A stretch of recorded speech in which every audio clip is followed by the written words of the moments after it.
Je pátek po práci a spolu s dcerou vyrážíme na 4denní motovýlet směr Alpy. Nejdřív ale musíme dojet ze severu na jih, přes ucpanou dálnici u Brna a pak už hurá směr Rakousko. Jsme 2 na jedné motorce a tak není místo pro stan, spacáky a karimatky a ubytování volíme v hotelích a penzionech. Původně jsme chtěli do nějakých alpských průsmyků, někam hlouběji do Alp, ale předpověď počasí hlásí na víkend pro celou Evropu déšť a silné bouřky. A tak jsme se rozhodli neriskovat, nemoknout a namísto do Alp dojet na jih, do Itálie. Bohužel nás déšť chytnul hned první odpoledne. To odpoledne, které mělo být původně bez přeháněk. To odpoledne, které bylo nakonec za celé 4 dny to nejmokřejší. Zprvu to sice vypadalo docela nadějně, že to budou jen lehké přeháňky, ale nakonec se rozpršelo pořádně a museli jsme se schovat na nějakou dobu na benzínce. I tak jsme byli hodně promočení a začínala nám být zima.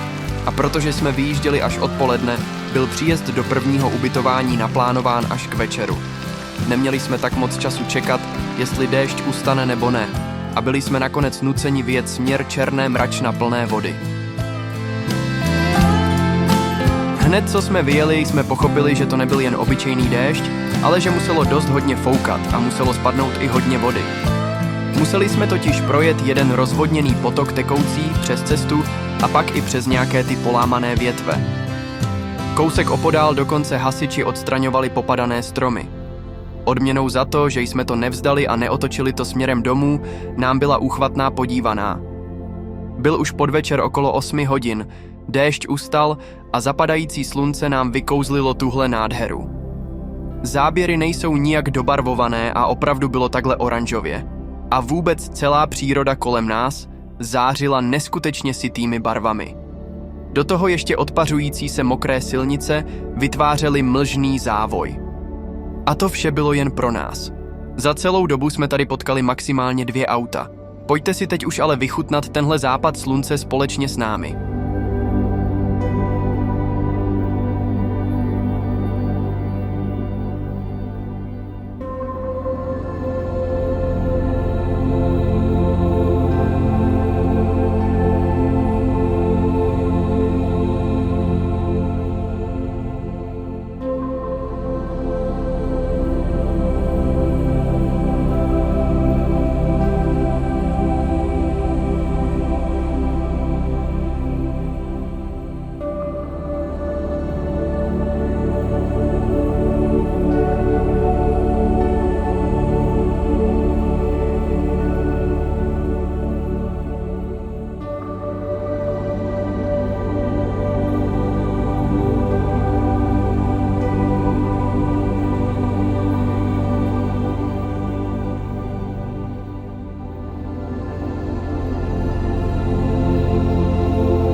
sobotu ráno nás vítalo opět sluníčko.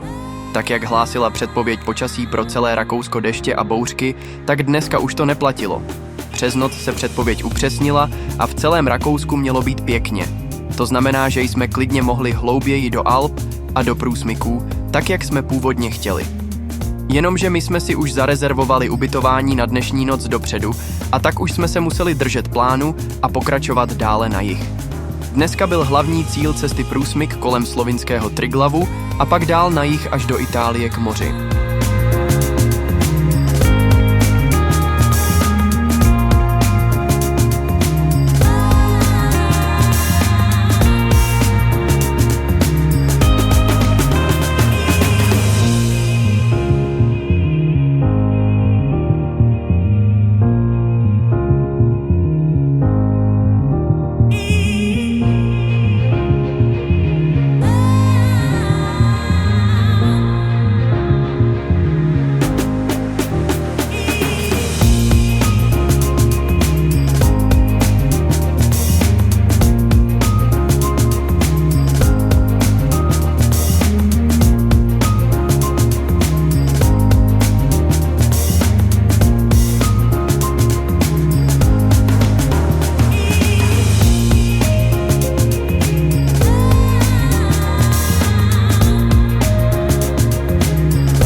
A tohle už je ono.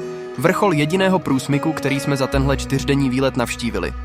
A jak to tak u průsmyků bývá, tak i tenhle je nádherný. Bylo tady sice hodně turistů a plno aut, ale bylo to celkem v pohodě.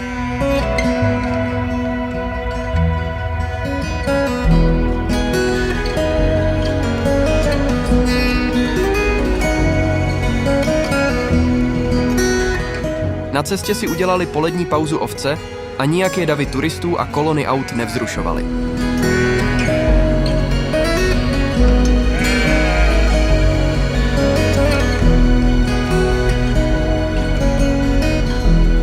Výhled odtud stál za to.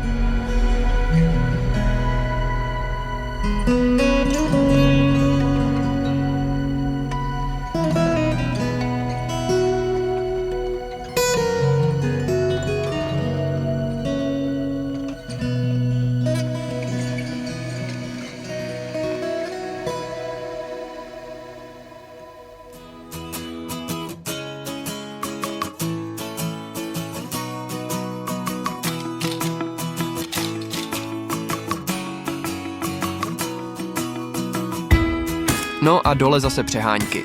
Naštěstí tentokrát vyhrálo souboj Sluníčko a tak jsme hned zase uschnuli. Pak zbýval dojet už jen kousek a byli jsme u moře.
V neděli už nabíráme zpáteční směr a bereme to úpatím slovinských Alp směr Balaton. Byla to celkem nezáživná a tím pádem i únavná cesta.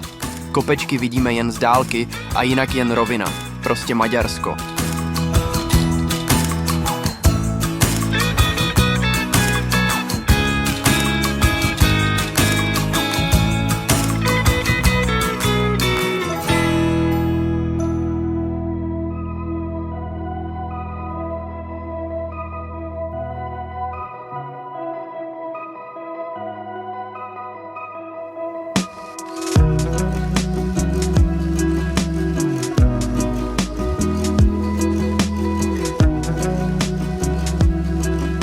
U Balatonu nesměla chybět koupačka. A když pak večer píšu domů manželce, že jsem za večeři utratil 23 000, tak je v šoku. Až posléze jí dochází, že částka je ve forintech.